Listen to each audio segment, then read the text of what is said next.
Hi again guys, and welcome to another standalone review from the roster of course, GT Sport. And this is a car that I've said before I have a lot of love for. I love this car from a design point of view. It has great performance as well, and in Gran Turismo 6 it was one of the very few Vision GTs which actually had really good performance in a straight line, not just potentially through corners as well, because a lot of them, like the Infiniti or the Nissan, even the Mitsubishi, the Beamer, they weren't slow, they were good around a track, but in a straight line they were never that impressive, especially compared to their power. And of course that doesn't apply to a wide variety of tracks. It was just something that always annoyed me. Given how this channel got started with top speed tunes, finding out that those cars couldn't have a top speed tune done for them was always an annoyance for me. With this car though, that was different, because it was actually one of the quickest Vision GT cars for top speed as well. It could do over 250 miles per hour, about 257 if I recall, and that's really good for a Vision GT. Most of them don't tend to get past, say, 220 or 230 with very, very few exceptions. Now, well, it's good still, but of course that kind of advantage isn't really there anymore, because although you could take it to Le Mans, Special Stage Route X is no longer in the game, Special Stage Route 7 is no longer in the game, or more specifically I should say in the franchise or in the series, so it doesn't really have that advantage to its name anymore. And something else which is kind of unfortunate is you cannot tune it. This is one of the very few Vision GTs that I've come across so far which has technically gotten worse when it comes to tuning than it was in the previous game. Most of the other ones that could be tuned can still be tuned to some degree. Most of the ones that couldn't be tuned, like the Infiniti, you still can't do that much to them. This one's actually got worse, because you could tune the gearbox before and now you can't. In fact, you can basically do nothing at all to this car beyond the tyres, pretty much, and traction control. So that could be really good, or it could be really bad, because essentially that means that you're stuck with whatever essentially the manufacturer or the implementers in the game, Polyphony in this case, want the car to be like. And then you've just got to live with that. You've got to work with it or not work with it, as the case may be. Now in the case of this one, thankfully it's actually still very good. I wouldn't say it's quite as good as it was in GT6, not just for speed but in general. It's not as powerful. For instance, you could give it an oil change before, of course you cannot now. That took it over 800 horsepower, now you're just under 799. It's also got a really, really healthy amount of torque. 775 pound-feet is very good, and that's from a 6-litre mid-mounted engine, and it's not particularly heavy either. 1375 kilos, and for an all-wheel drive car with a large capacity engine, that's pretty good. Now, one of my favourite things about the DP100 was always the look. This is easily my second favourite Vision GT car when it comes to its appearance, with my favourite one being the Infiniti. Purely from a design point of view, I think it's a stunning car. This one though, I think is a more badass looking car. To me this looks like it could be made and people would buy it.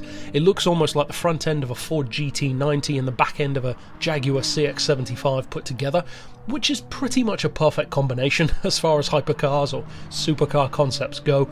And in terms of performance, well, the fact that it's a mid-engine Aston immediately sets it apart from pretty much, well, any other Aston you're going to drive in most games, apart from something like a Le Mans prototype, like the Lola Aston or the AMR1 in Forza, for instance. But even then, they're nothing like this. This is a proper mid-engine Aston Martin supercar. Even hypercar, you could say. Now, the chances of Aston Martin actually producing something like this are very slim. Or at least you would have thought, because technically they've gone a step further in the production world and made the Valkyrie, which of course will be produced at some point in the future, along with a number of other hypercars like the Mercedes Project 1 and doubtless a couple of others as well, which we haven't even heard about yet probably. But it's kind of ironic because that one is arguably even more extreme than a Vision GT car. This one feels tame almost in comparison to that vehicle, and yet this is the game creation, the Vision Gran Turismo. Now in terms of what it can do, Is it competitive? What can you use it for? Well, certain things are a given. Of course it costs 1 million credits, because they all do. Of course it's in Group X, because they all are. And as a result, you can use it to some degree, but not very much. So my first piece of advice, even, with any Vision GT, is you should always buy it first and foremost because you like the car. Because really, you cannot fail. As long as you like the car, nothing else really matters. Because if you can't use it for racing, if you can't use it to earn money, you will still love the car purely because you do. It's just a car that you like. For me, that's the case with the Infiniti. It doesn't handle the best around, it's not the fastest thing around, but I still love the car because I just like it. Likewise with this one. Now this one I would say is actually one of the better Vision GTs when it comes to its trackability. It has a definite inclination toward drifting, but more power sliding because of the all-wheel drive, but it's still drifting, it's as good as. The handling though is very good. It has a looseness to it which is actually more forgiving than you might expect a Vision GT to be. Sometimes they have either snap oversteer or they're strangely heavy like the Subaru always was. This one I'd say is pretty much perfect when it comes to having a mix of really fun handling but also very fast handling. It can give you good lap times, and although there are definitely cars out there with less power that could probably beat it in a race, you know, a race car for sure could, that's not to say that it's slow. This is one of the best all-round Vision GTs, and that, thankfully, is the one thing that was carried over from how it felt in GT6. It was one of the best then, and it's still one of the best now. It just doesn't have the same kind of standout numbers that it used to have. It doesn't have quite as high an amount of power, it doesn't have quite as high a top speed, it doesn't have the tuning capabilities, and you cannot use it to race against many other cars like you could with that one.